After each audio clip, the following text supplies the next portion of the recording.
Hello বন্ধুরা, এই এঁচোড়টা দিয়ে আমি আজকে রান্না করব ছোলার ডাল দিয়ে। প্রথমে এঁচোড়গুলোকে একটু হলুদ দিয়ে ভাপিয়ে নেব। এবার টমেটো, লঙ্কা, আদা আর জিরার একটা পেস্ট করে নেব।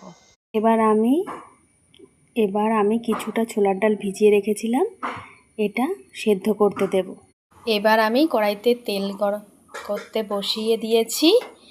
এবার এই এঁচোড়গুলো ভালো করে লাল লাল করে ভেজে নেব।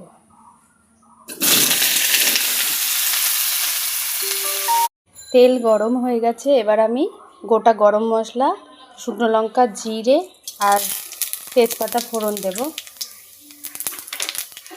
আগে থেকে পেস্ট করা মশলাটা দিয়ে আমি ভালো করে কষিয়ে নেব।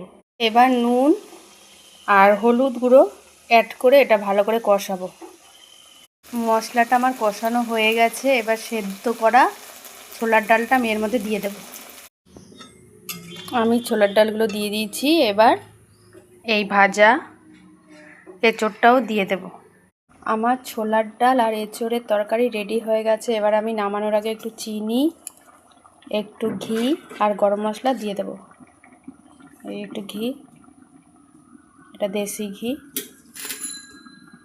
আর একটু গরম মশলা দিয়ে নিভিয়ে ফেলব। এই যে রেডি টু সার্ভ আমার এঁচোড় আর ছোলার ডালের রেসিপি। তোমাদের যদি এই রেসিপিটা ভালো লাগে, তোমরাও বাড়িতে একবার বানিয়ে দেখতে পারো।